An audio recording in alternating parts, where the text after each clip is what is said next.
para conversar melhor sobre este assunto, vamos convidar aqui no nosso Bem Por Aí o historiador Rodrigo.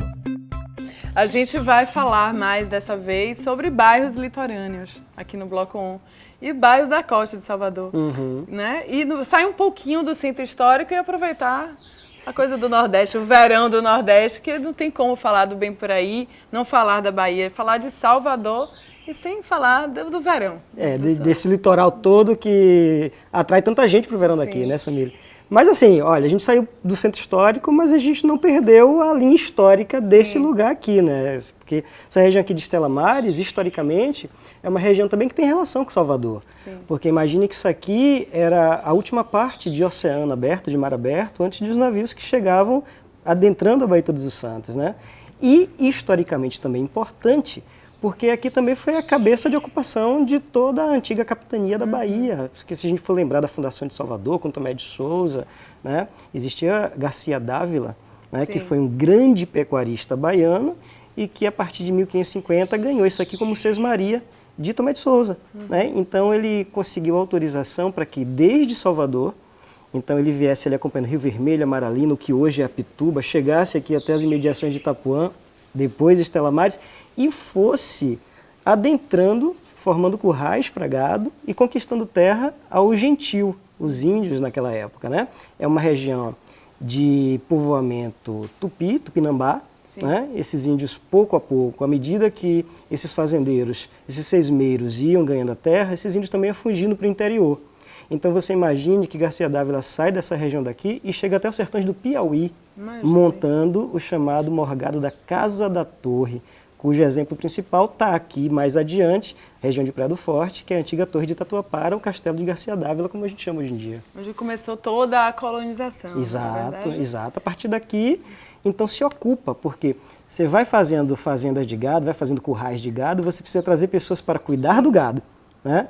Então as famílias vão se estabelecendo, vão ganhando posses de terra, vão ocupando, vão formando comunidades. Então Estela Maris estava nesta rota.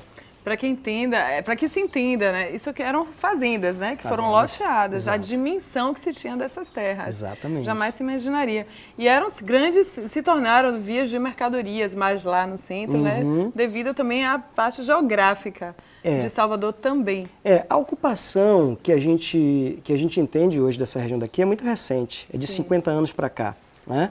Porque isso corresponde também ao crescimento da zona industrial que abastece Salvador na região metropolitana. Então Simões Filho, Dias Dávila, que estão relativamente próximas dessa região daqui, né?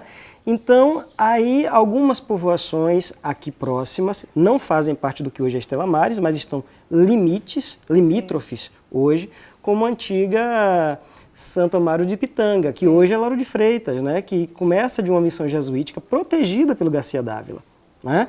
E que se transforma então em comunidade.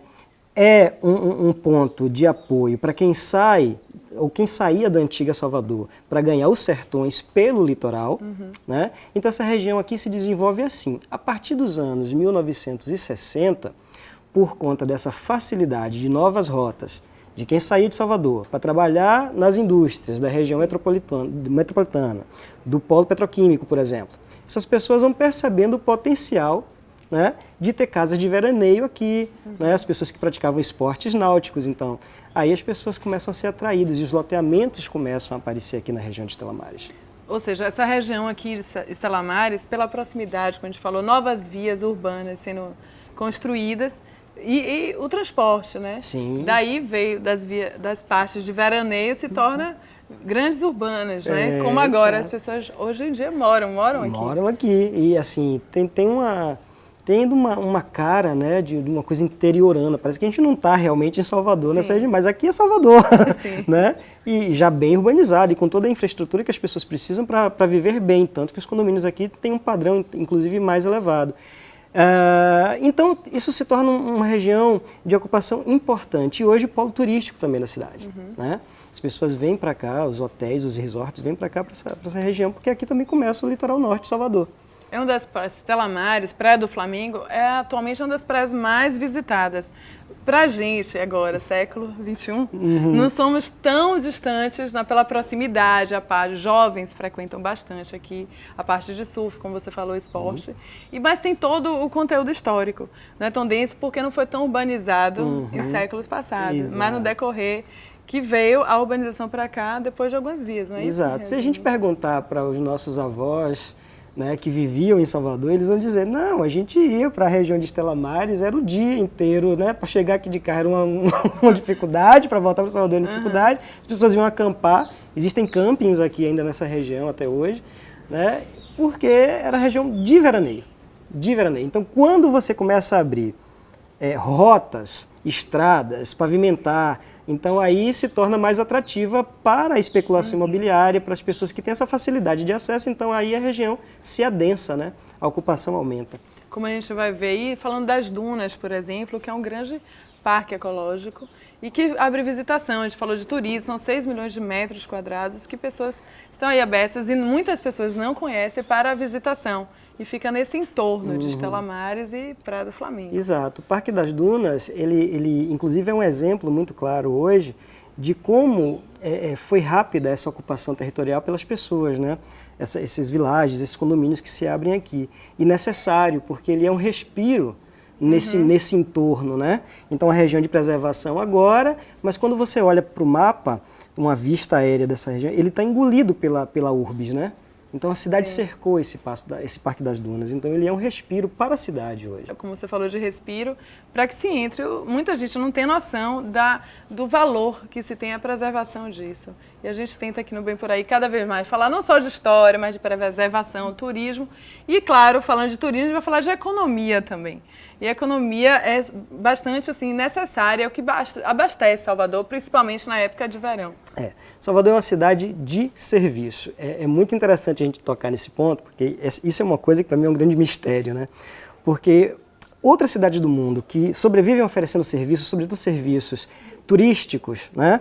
É de total interesse do poder público preservar e conservar. Né? Salvador é uma cidade que as pessoas vêm fazer turismo, invariavelmente, turismo histórico e turismo ambiental.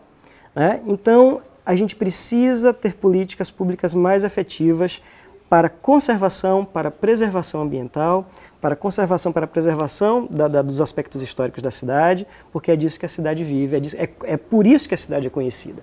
E por isso que a gente vai cada vez mais caminhar bem por aí, falar de história, seja nessa parte ecológica, seja nessa parte de exploração, urbanização, porque tudo tem a ver com a nossa história. Eu vou desafiar você a não falar de história nos próximos pontos, duvido. Impossível.